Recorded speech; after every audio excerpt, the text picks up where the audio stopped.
Hey guys, how we doing? Happy New Year, everybody. Well, It's soon to be the new year. yeah, not New Year yet. Soon to be the new year. Coming soon.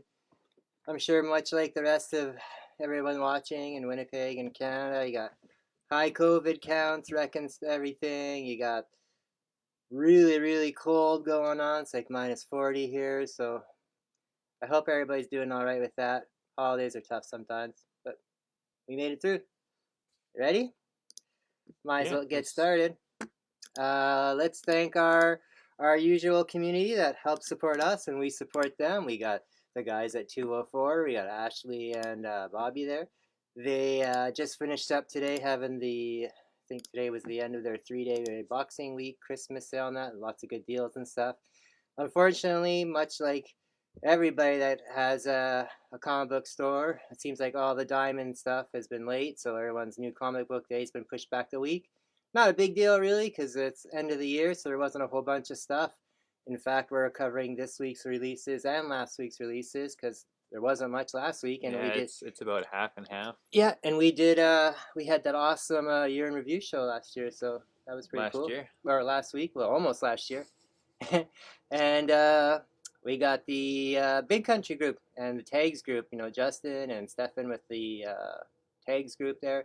I don't know if they're having a show on Saturday or not. It's newly. I don't think They're so. not doing anything till next year. Well, that is the next year. That's the first. So I don't know if they're No. having. I don't think they're having anything. So No. probably not. But Big Country's always got stuff out. They got new exclusives coming out all the time. We have some of them. We don't carry all of them, but hey, I know they got new stuff coming up pretty soon. They just had the Usogi Yojimbo announcement last Thursday, the Mike Ruth book. Mm-hmm. That's pretty cool. Yeah, so always looking forward to new stuff with them as well. And is that it for now? I got stuff to address business-wise later on, but I think that's it for now. Okay, that's good for now. Don't ask me. I just woke up. I know. All right, it's gone. Yeah, I'm working nights now, so my brain's mush right now. That's all right. This is 8 in the morning for me. We adjust. Okay, let me get this cleaned up. You want to start with books? Do you want to start with mail call? What would you like to do? We could do mail call, yeah. Dealer's choice, whatever you want. Well, because there's not very many books this week, let's just do those fast and get them out of the way. I know that's no different than usual, but yeah, might as well just do that. Okay, well, first up we got is Devil's Reign 2. From Marvel. I really like this book. I know a lot of people are saying, and for the first issue and with this issue, it's just like, oh, it's Civil War again. Or it's like Civil War 2 again. And it kind of is in one sense, but when you think about it, all those things are all just like Secret Wars. You know, it's all just superheroes against bad guys in different storylines. Yeah, I mean, this feels a lot less grandiose, though. Yeah. It's more street level. It is more street level. And that's where this book is about. It's about the Kingpin, who is the mayor of New York, and he's had it with the vigilantes, especially Daredevil, because Daredevil has had his secret identity erased from everybody's minds, and even if it's written down, you can't see it. You have to follow Daredevil to understand why that's going on. It's a magic thing. And Purple Man thing, you know, the guy that can... It's his children. Purple Man's children, yeah. Purple Man says something, and you have to obey it. So he's really ticked off about that. So he's outlawed vigilantes and masked heroes. So much like the Civil War and that, they're going around and rounding up all the heroes, arresting them.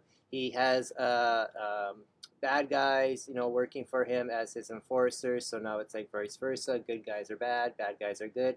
And it's awesome work. Artwork. You got Marco Cicchetto doing the art, and he's been doing the art with Chip Zdarsky doing the writing.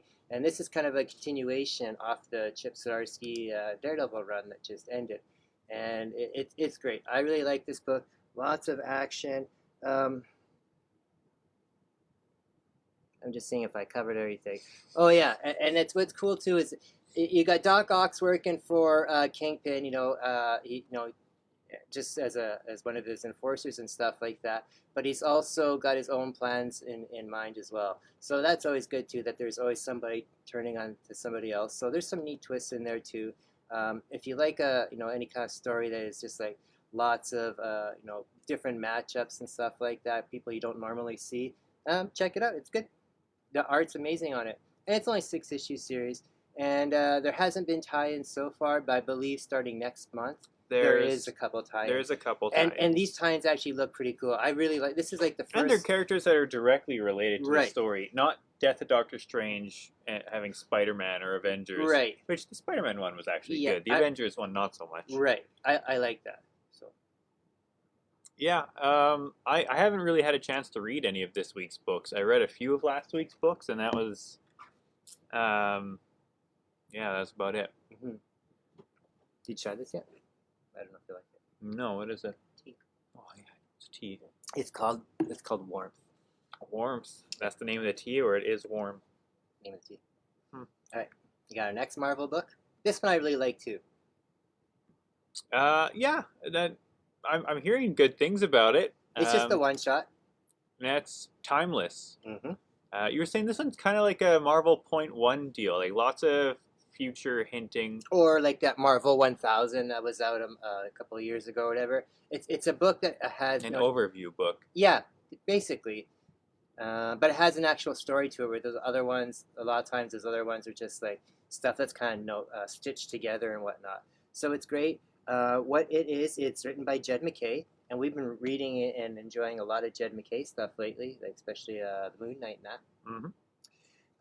And you got a lot of artists on here. You got, because it is it's told to like multiple timelines in that. So you got Kev Walker, Greg Land, Jay Lester, Mark Bagley, Andrew Hennessy, all contributing.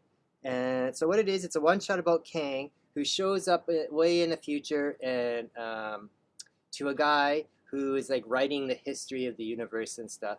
And this guy wants to say Doom is the greatest villain and evil of all time. And Kang, Which is probably fair. Very debatable. Very debatable, depending on what happens in the future in that as well. And then Kang shows up and he wants to show the guy why he's the real badass.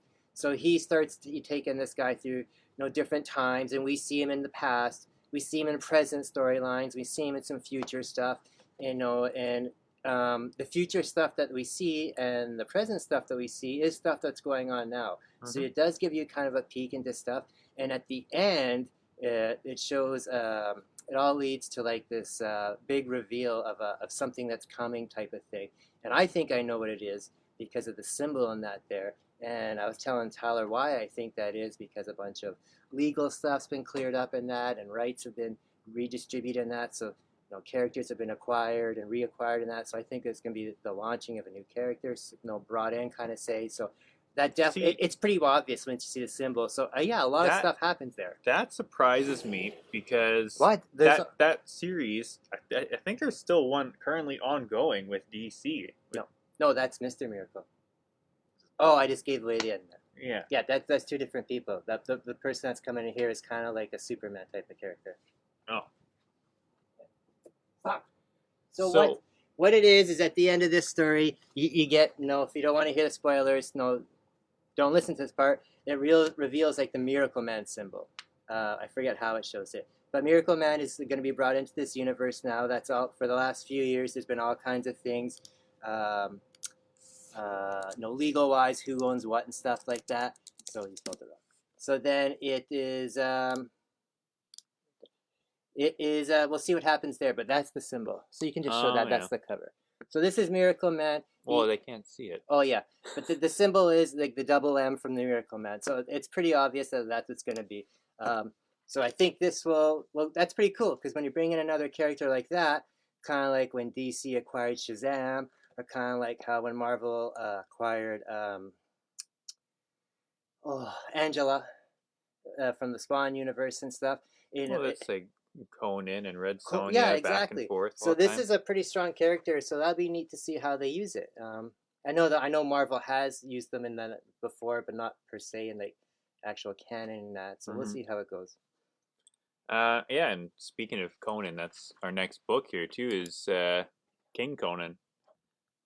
This one is from last week, right? Nope, this week. That's this week. Oh, I don't remember actually. No, it actually is last week. Yeah, I think King right. Conan's last week. Now, is this one a new series, or is this a one-shot?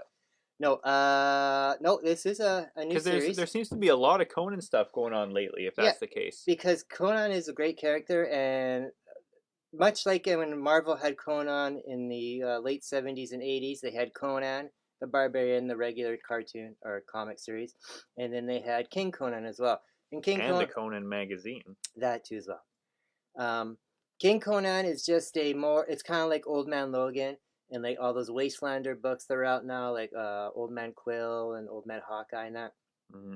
It's just older version of Conan. He's become a king later on in the future, and in this one here, he's left his the kingdom where he's king, and now he's doing some traveling and stuff like that. Oh, that's the first time I said it. Stuff like that. Now we're what? A couple minutes in? No, way more. Darren, take a drink.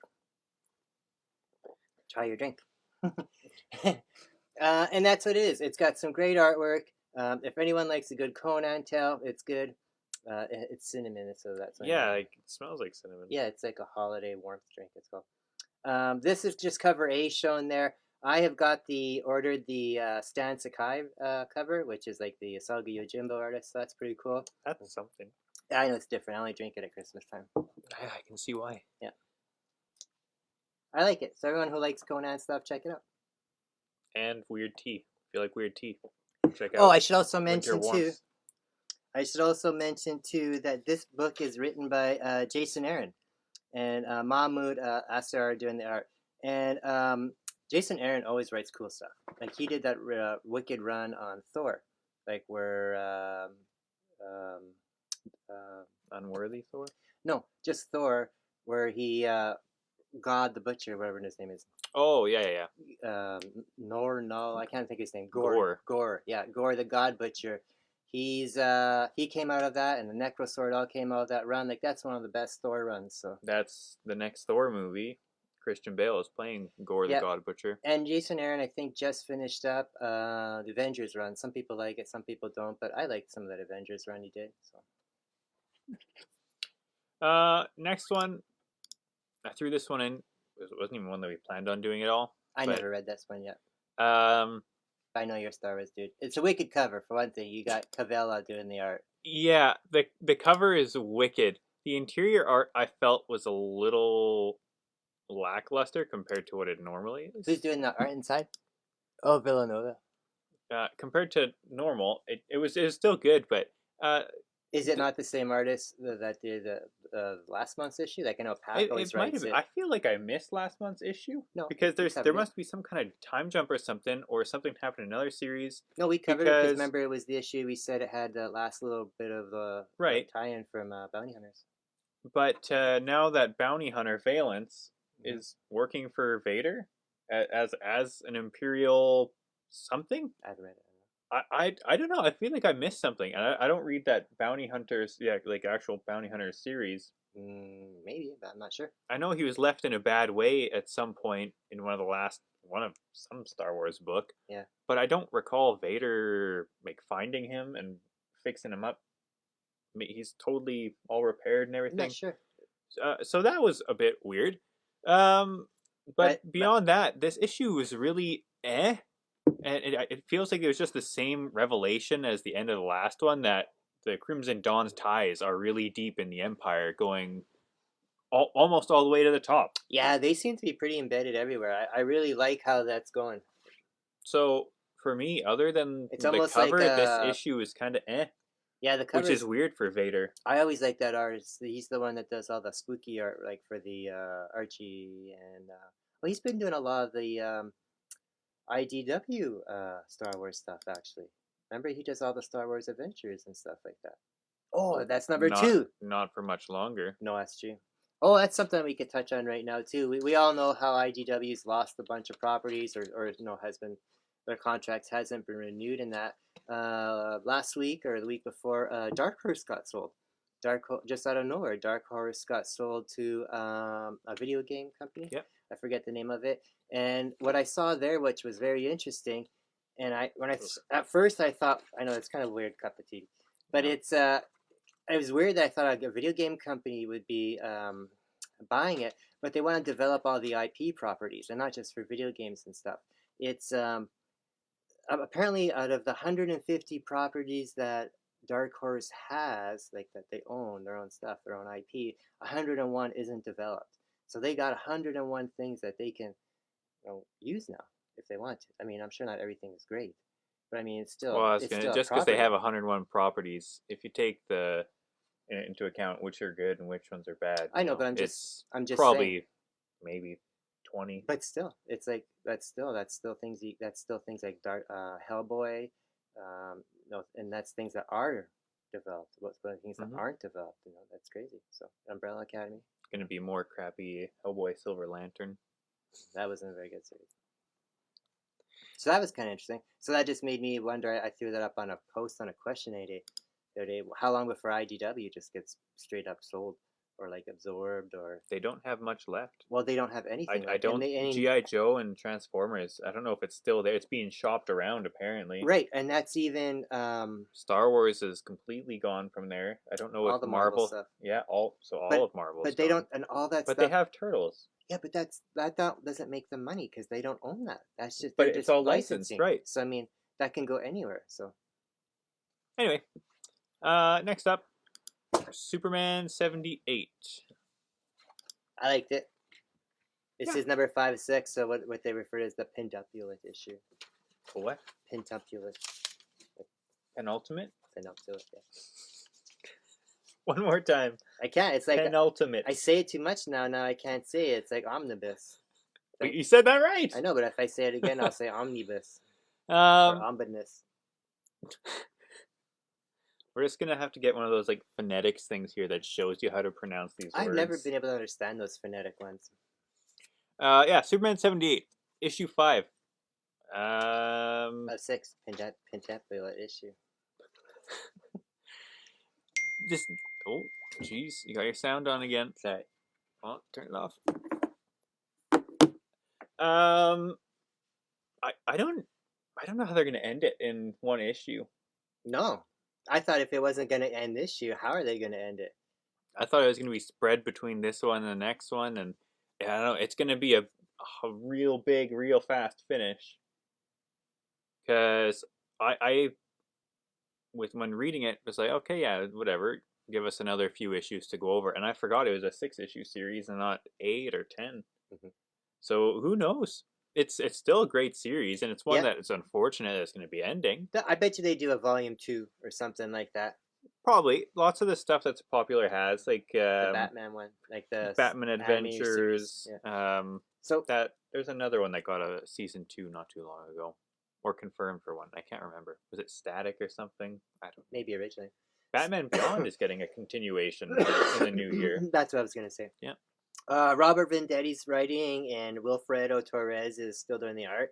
I love the art in here. Everything looks exactly like it's supposed to character represents, like not just Superman or Lex Luthor itself, but the actors who portrayed them.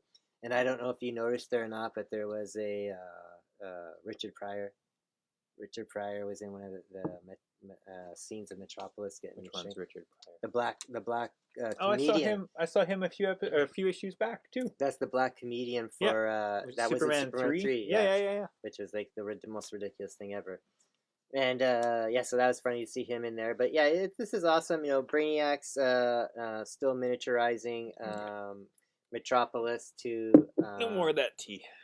Yeah. It'll warm you up on the inside. It's not. I know it's not good. Well, it's good. It's just it's not. Yeah. It's good. I just don't like it. It's it's a weird thing. So Metropolis is being shrunk down still by Brainiac. Superman is able to escape the bottle with the help of his dad and Lex Luthor. So he shows up to stop Brainiac, and it kind of stops there. So we figure out that might be the end. But then it still continues on a little bit more. And there's another issue, so I don't know really how much more they're going to really explain and stuff like that. There's got to be something with Lex. There's got to be some kind of, because Lex hasn't had like his end of the story yet. He just, helped out and everything, and then they're just gonna leave it like that. So there's got to be some kind of ending with Lex and Superman himself. So I'm sure that maybe with Brainiac tech, he's gonna start to build his Lex armor. That'd be cool. His Lexosuit or whatever it's called. That's the Lex Luthor I remember the most as a kid, because I guess the superpowers and stuff, right? Yeah. So Yeah, I would like to see that. That would be cool if they did a second volume, and you see him at the end of This this, is superpowers. starting to build his own. Yeah, we could have his own that, and suit. he can have Brainiac still around, but like as like the robot Brainiac, Mhm. like we saw a little bit in this series. But yeah, I like this series way more than the Batman one. The Batman one's not bad. It's just, again, we say it every week. It's just not what it set out to be. Like this one has totally done and surpassed. It's diverted a lot. Yeah. Yeah. Next up is a Black Label DC book. This is awesome. This is my pick of the my best pick of the week. I don't have a week pick of the week because there was just not enough books, and it's not fair. I only read a couple books. I don't have a choice. But this book was awesome, was it not? I didn't read it. Oh, that's right. That's one of the books from this week. Right. Yeah, it was very tough to read a lot of these books this week because, again, they didn't come in, so I managed to get some of them delayed. So some of our favorites, like May's book, we couldn't get that, and I think that's one of the final issues. That is the final issue. So that's one that we couldn't get this week. Good Boy. Good Boy, yeah, issue 2 of Good Boy. We'll cover them next week. But this is good. It's it's a Black Label book. I can't remember if it's 6 or 12. I can't remember now. Number 1. Yeah, I know it's number 1. It's 17 plus, so it gets to untap its full potential and not be hampered by guidelines. Which is weird. We bring up May's book because this is actually Jeff Lemire. Yeah, and this great. We could bring up anything. It's like 3 degrees separation, except it's just connecting Jeff Lemire to Jeff Lemire. Or Colin Bunn in that lately too. But this, yeah, it is a Swamp Thing book. It's called Swamp Thing Green Hell, and it is by Jeff Lemire, and the art is by Doug Mahnke, and he's great. Kind of a modern legend type of thing. Very, very cool art. So this is like, it's a near future. Most of Earth is underwater, kind of like a water world. Like, I guess all the polar ice caps have melted and whatnot from mankind and climate change or whatever. So most of the world is underwater. Most humans are dying or dead. It has been rough. The 3 parliaments, so you got the green, the rot, and the red, they're all kind of dying out because there's no life left. If you have no life, you have no death, you have no rot, and vice versa. So they've all kind of decided to band together to wipe out the cause of this, and it is they've all decided it's mankind. So they have created a new avatar, which is kind of like a psyched out, crazy, super version of a Swamp Thing, but it has like all 3 of the Parliament's powers. So they create this, and now it's going to go and wipe out the rest of the last remaining people of mankind. So then some of these people that live there, they avoid this crazy lighthouse the whole time because you just hear like a legend that there's something living there that you should avoid in that. So they figure that's the only thing left they can do now to save themselves from them and these other humans who are like kind of pirates, and they're just going to steal all their stuff and that. So they go there, and it ends up being Constantine, like an old man Constantine. And they say, oh, what took you so long? So Constantine, he summons up the dead spirit of Alec Holland, so the original Swamp Thing. And he's pissed off because he's dead for many, many centuries and decades, and he's at peace in that. So they brought him back to fight this new creature, have green fight green type of thing. And then it goes from there. Swamp Thing versus Thing Swamp. Yeah. And it's gory. Like this creature, this evil Swamp Thing creature that, when it's killing people and that, it's just like, ripping heads off and with tendrils and just totally gross. But it sounds like it's not that far-fetched or stretch of many Swamp Things that I've read. They all kind of have similar storylines in the Swamp Thing universe. But it being written by Jeff Lemire, that's what makes it interesting and that his twists and takes on stuff. So I really liked it. So I'm quite excited to see where the rest of it goes. I think for most people, this was their book of the week. I could see that. He's a pretty popular character, and I think most Black Label stuff does end up making people's book of the week. If it's the right character. Yeah, well, that Superman Lobo one I don't think was very good, actually. I haven't checked any more out since that first issue. Yeah, it wasn't shipped it was like big delays and stuff. Because I don't know if I've even seen a second. I saw a second issue, but I don't know if I saw any more. Like I think there was some big delays. Interesting. Next we've got Chicken Devil number 3. Yeah, Aftershock from Brian Buccellato. I was telling Tyler when I was reading this last night, you got Hayden Sherman doing the art. I love the not just the art on here, but the color work. It's much like the cover there. It's a color. It's primal colors in that, and simple colors. They're vibrant, but yeah, they pop, and they just and when even in dark scenes like at night, it's really bright coloring. Right. And not like bright, like they're coloring it wrong. Not like neon. Catch your eye. Yeah, it's just even when it's dark colors, there's still bright colors like that. So I really like the work. It's almost makes it like it's almost like the colors are emotional. I guess if it sounds they fit the scenes. In some scenes, yeah. I see that. Mitch has totally embraced his Chicken Devil persona now. Chicken Man. He's just called Chicken Man. Well, he calls himself the Devil. And now he's changed his suit a little bit in that, and now he's like phoning up the guys and threatening to go after him because he's balls to the wall. He's got nothing left to lose, and he's just going full tilt. So he's embraced it now. He's going after them. He's not doing things like accidentally. He's doing things intentionally, and he's doing a pretty good job with it. He's doing pretty good. Kicked up his killing game how do you feel about his new suit? I kind of liked his suit. It's almost like a. Almost like an updated Hawkeye suit. I was hoping it would have a bit more of that like chicken mascot flair to it still. Yeah.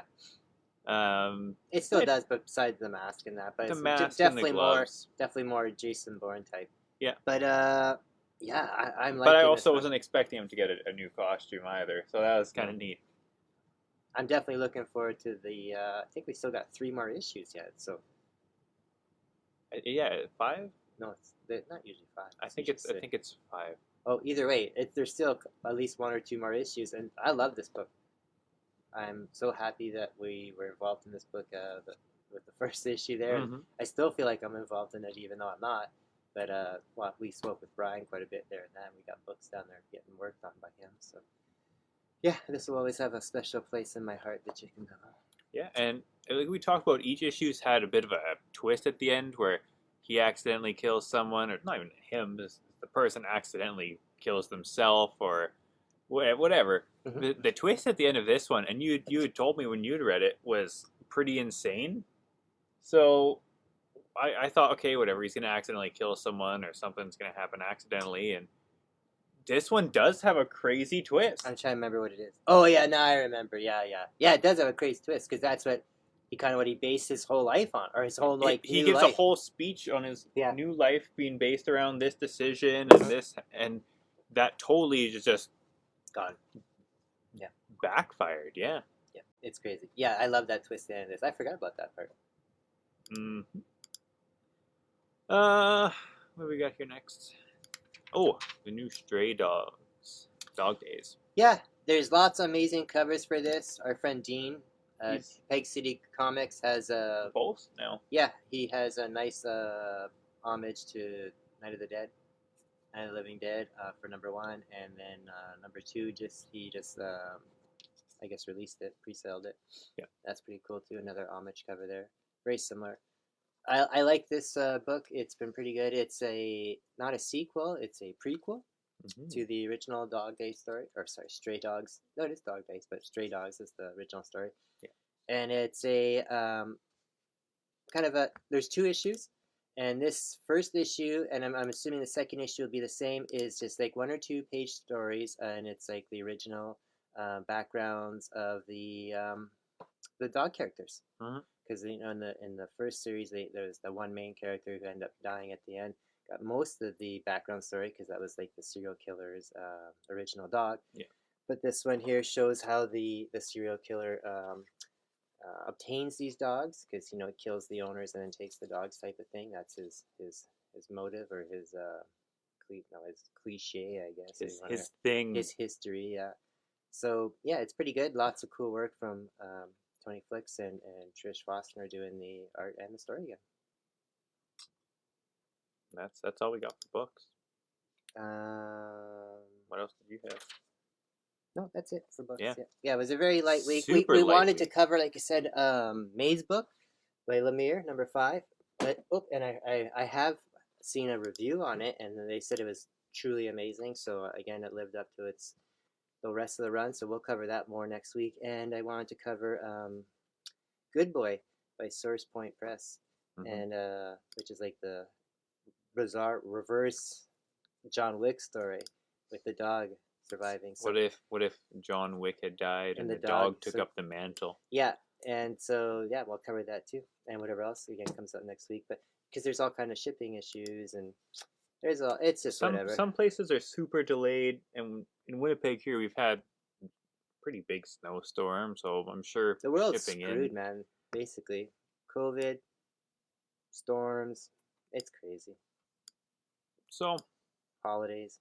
We do still have some stuff to talk about, though. Yeah. Hawkeye was really good that last episode. Yeah, we didn't get a chance to talk about Hawkeye at all because we were on hiatus. No, we just did the year in review. I was on hiatus. We still did a video. We just didn't do it Thursday night. Yeah, we did that earlier in the week. But yeah, Hawkeye, final episode. I almost said issue. Final episode. I liked it. I liked what they did with Kingpin. Yeah. I don't see why people are complaining so much. This isn't dark and gritty like Daredevil was. I don't know why they're expecting Kingpin to be tearing people limb from limb. I thought Kingpin was portrayed pretty accurately.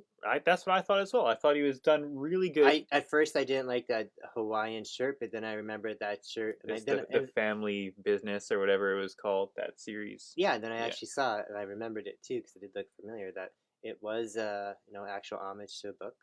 Just like I was happy in the first time he was referenced. They did the classic penguin Kingpin outfit, so that was cool too. No, I thought he was portrayed very well. He's a big, strong guy, very stubborn, doesn't hard to take down. Even bullet and that won't do it.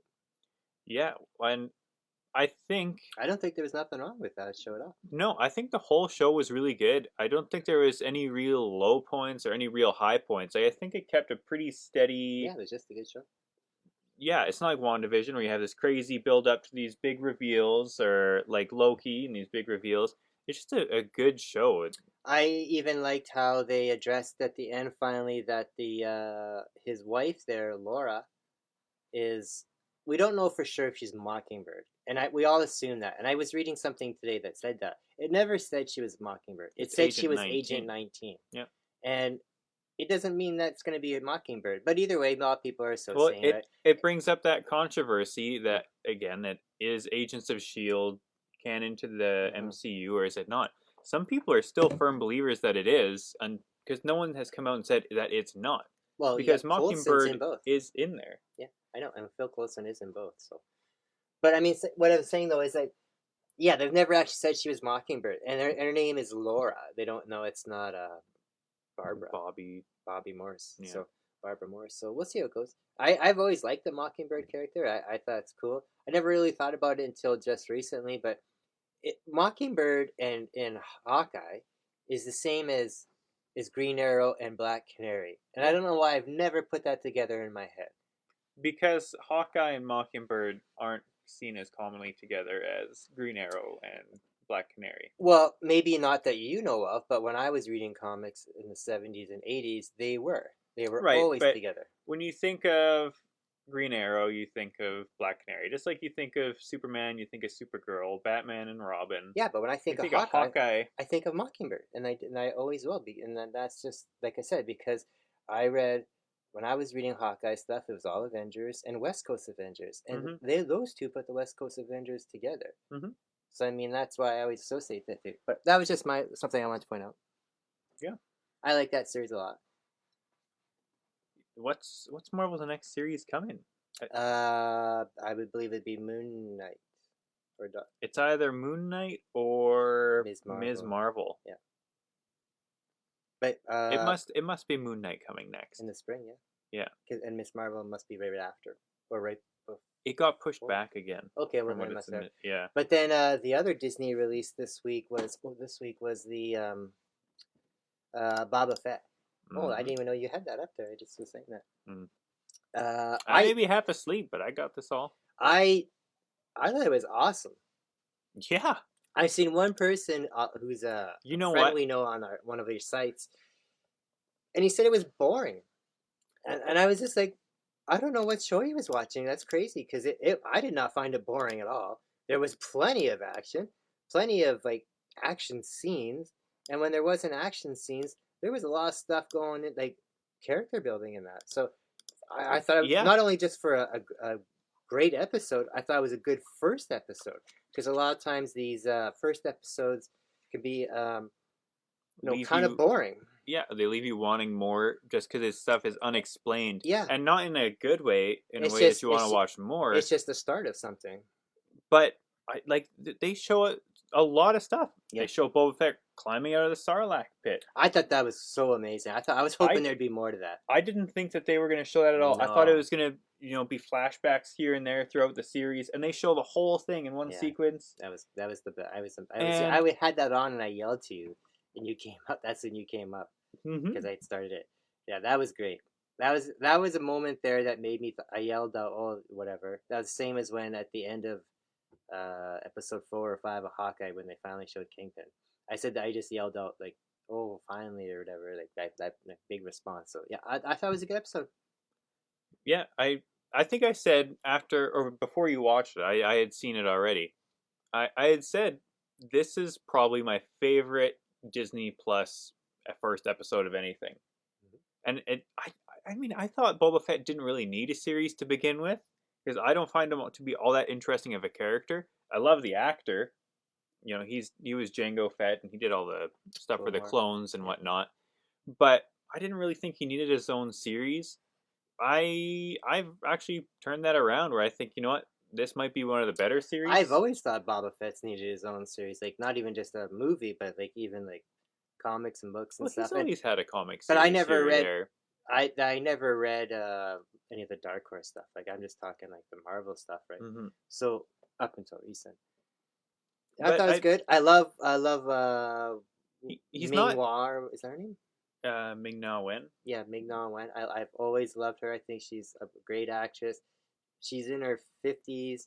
Another person that was in Agents of S.H.I.E.L.D. Yeah, and she's a little bit older than me, and like I've been a fan of hers for like probably 25 or 30 years, ever since she was like in ER. In Mulan. I never saw Mulan actually. Yeah, she was Mulan. I never watched Mulan. So yeah, I thought she's awesome. She's like one of those women that just she's 50 plus and still looks better and getting better, and she does all her own stunts. Like she's probably like amazing shape and stuff compared to so many cool things. So. Chun-Li, yeah, she would make a good Chun-Li. Yeah, that's one thing too. I like it because of her, and that's one of the reasons I watched. I didn't watch the last season or 2 of S.H.I.E.L.D., but one of the reasons I watched S.H.I.E.L.D. was because she was awesome. I watched it intermittently here and there, but it tapered off, got into weird time travel. I didn't watch those ones. Yeah, so yeah. I really enjoyed this Boba Fett, so the next ones I'm sure. Well, and it's good because he's not this crazy bounty hunter. Like, he's screwed up from the Sarlacc pit. He's still healing. He's still healing, yeah. And he knows that now that he can't do all the same stuff, which is why he's taking a bit of a back seat. And I'm sure we'll see through more of these flashbacks that we're getting why he's decided to become a crime lord and not go back to the life of bounty hunting. And I think, and it's kind of like we were referencing into that Old Man Logan and King Conan earlier. These are people that are older and way into their lives. These aren't the ones that you grew up. The original Boba character. Fett's probably about your age. Well, I'm not even talking that. I'm just saying like. It's not when they first showed up. It's not like, oh, he's right at the beginning of something, or it's the same with like the Old Man Logan or in that. It's these people are older, so they do have more limitations. Like even myself in that too. Like I can still keep up with you and stuff like that, and I can do stuff, play a game of sports like young people and that. But you can't maintain it as long or whatever. And that's what you see here too. It's natural oldification, if that's a word. People getting older and they're realizing that, so they have to rely on different things. Referencing to a sports analogy. I look forward to your article on how Boba Fett inspires seniors. Well, when you think about it this way, and that's what I'm gonna like lead into here now. Like when you're a young, say like basketball player, you can get by on skill and talent. Whereas when you're older, you can't get, or in athleticism, I should say, more than talent and skill. But when you're older, you don't have as much of that athleticism, so you have to rely more on your wits and when stuff like that, right? Or you're not gonna you'll think like I'm gonna conserve my energy here and use it more there. So stuff like that, you know. Yeah, see, he says just waiting for the proper time to move. Yeah, exactly. So again, too, and that's what's going on here. And same thing, Kingpin too. Kingpin is like the boss and stuff like that. But the boss doesn't have to get your hands dirty. You have people to do that for you. You're the boss because you're past that point. You did that and you've worked your way up. So I mean, that's the way it is, right? So that's the way I see Boba Fett in this series. Yeah. What else we got there? You got that giant pile of stuff. Yeah. Well, I was gonna have some stuff I wanted to address here too. Hawkeye. It is January in a couple days, and we're gonna start doing our first CGC and CBCS submissions. So I'm shooting for about mid-month, so around 15th or so to send them in. So anybody who wants to submit books for slabbing, if you want them pressed, we can get them pressed for you at additional cost through Ashley at 204, or you can get it pressed yourself, and if you want to handle it then your own, and then drop it off to us. Or if you don't want them pressed at all, it's up to you. But we're going to start taking those in, so you can start contacting us. I'll try and reach out to the people who did message me before and that, if I haven't lost your messages and like the 10,000 messages that are scrolling through there. The one thing I'm not doing this month, and I've had a couple people reach out to me already, and I saw that there's other people doing options for this already, is we will not be doing the George Perez signature signing submissions. It's just, however, Big Country Comics is doing it. So if you reach out to them or reach out to Justin directly, they'll be taking care of the signature series stuff. Yeah. And they have their price points all set out already, I believe, as well. They do. And I saw a couple other places that are doing that as well, too. Capcan is doing it. We do a lot. I saw Capcan. And it's very easy to do yourself as well, too. You can just submit yourself, too. But I'm just not doing that. If you got a group of people you can do it with to save yourself on shipping, do it that way. I did see there is a few people in the city who volunteered to do it because they do a lot of submissions as well, too. So they'll be doing that. I'm just not doing it this time.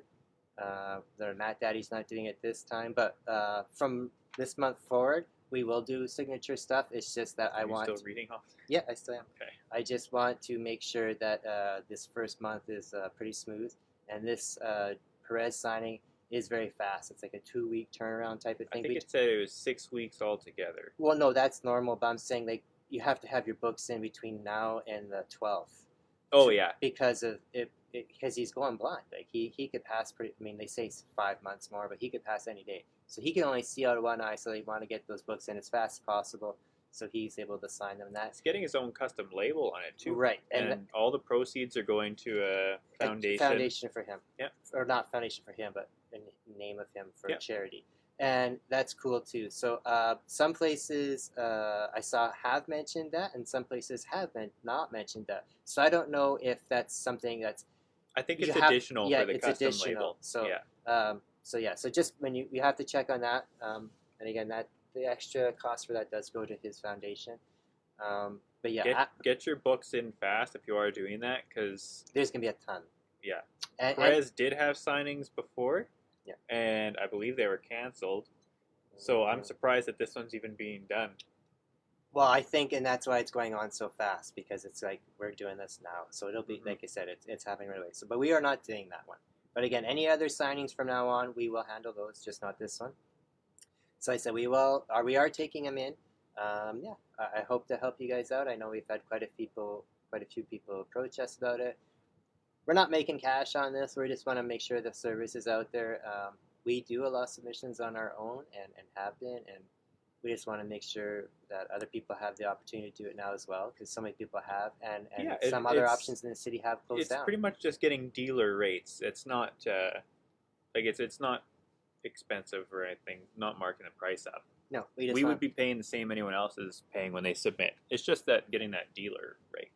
Well, yeah, we're not making any money, just covering costs. So that was that. And There was. I'm gonna do a little mail call stuff because we got some stuff in the mail the last few days. Mail is finally starting to trickle in with the holiday and Christmas and stuff. I want to show my Christmas gift that I got from you. Well, I already showed the book. I want the book cover. I want to show the book. One thing I would like to mention is that no, I can't really name what it is, but we got some new stuff in the works for the new year. Pretty soon, probably within the next couple of weeks, we have a new book that we'll be releasing, I guess, pre-selling or taking orders for. Yeah, there's not much that can be said about it. It's hush like, hush stuff.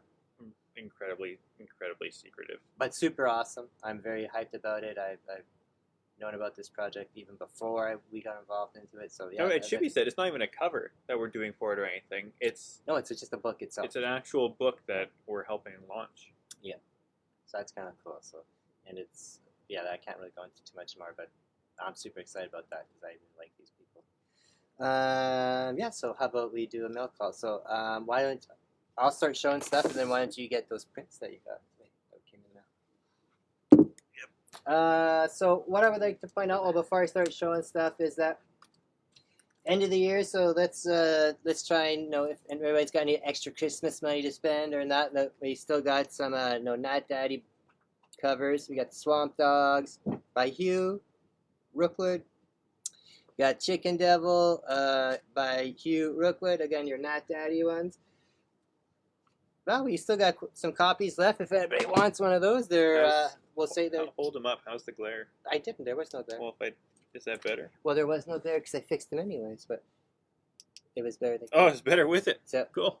Those are $25 each, and if you want both, you can have both for $40. That's my deal here.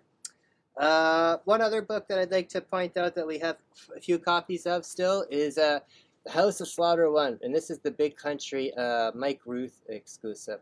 Wicked cover there. This is a good series so far. Everybody likes something who's killing the children. $25 for this. Anybody who buys this, though, I will throw in a free regular copy of House of Slaughter 1.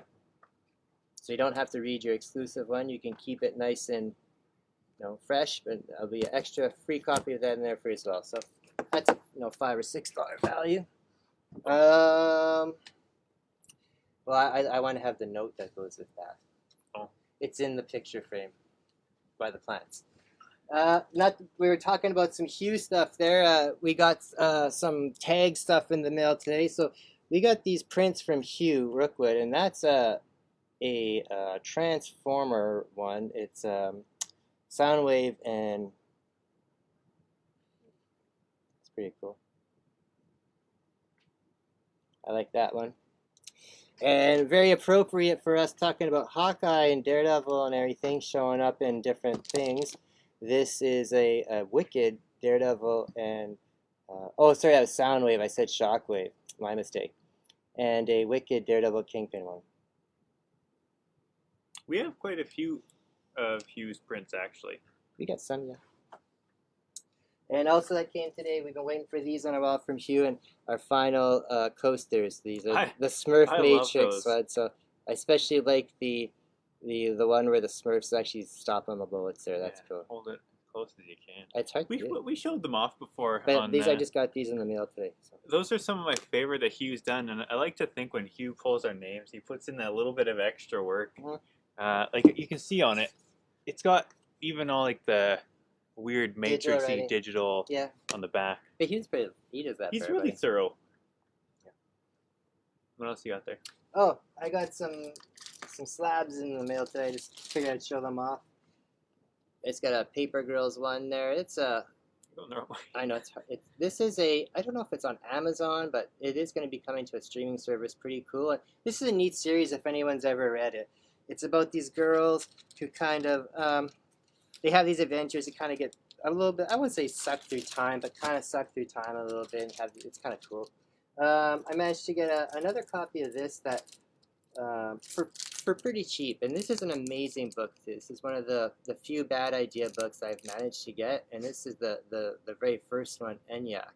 And this is the one that had like the super rare, like limited first print, and everything else said not first print. So I managed to get 2 of those ones Oh, now. that is a weird back. Yeah, but Like a billion barcodes. Yeah, that's the one because it's that first printing. So weird. that's how you show know. that off. That's how you know it. Weird. And what I didn't realize when I bought it, and it's not a big deal to me, it's CBCS, and I didn't realize that. But it's not a big deal because I have the CGC one. But I mean, it Matt Kent, and it's a great story for anyone who's read it, and it's like it's not a new idea. We've seen this idea for a cover lots of times, but it's totally messed up. Like it has like this kind of computer taking over a dude. It's really really cool. I love it. Messed up. That's okay. This came today, and this is a big purchase that we made before Christmas, and we're going to send it away to get verified from CBCS. Yeah, I didn't even notice the signature on it until just now. There's 3 signatures on here, actually. There's John Ramada, yeah, and then there's another John Ramada Sr. there, and I don't know if that's John Ramada or what, but it definitely says Ramada. VA. So I'm not sure who it is, but it's been signed 3 times. His wife. But you got John and John Jr. and John Sr. on it, and it could be, very well could be his wife. It could be all 3 of them signing it. But this is the first appearance of Hobgoblin. It is a wicked shape, wicked shape. I'm probably 9'4", and also tattoos inserted. So once this goes out and comes back, probably 2 grand plus, hopefully. Yeah, but that's more of a personal grail than a sale piece, don't you think? Yeah, but if you can get a regular one for half the price and sell the autograph one, but that's true. Yeah, that's why I picked it up. Another book that kind of a grail that came. Everything's been coming at once, and we haven't really said too much because I don't really like showing.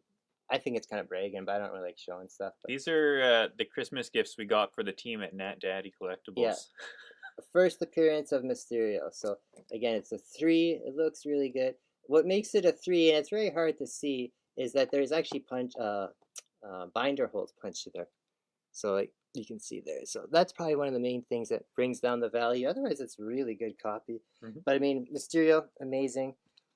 Not even in my wildest dreams, even as a kid, I would think I would ever own a book like that. So that's kind of cool. Mm-hmm. You want to show something for off or something? You can show one of your Golden Age books if you want. As a Christmas gift, it's no secret that we've been talking about omnibuses and reading lots of them, and I'm currently going through that Wolverine one right now. But one we had seen that we saw was really expensive. It was like $180 everywhere we had looked. Was like Golden Age, the Marvel very first comics. Marvel comics. Yeah. So it's got 1 to 12 in here. So they're thicker books on their own. They're 64 pages because they're like Golden Age books. Yeah.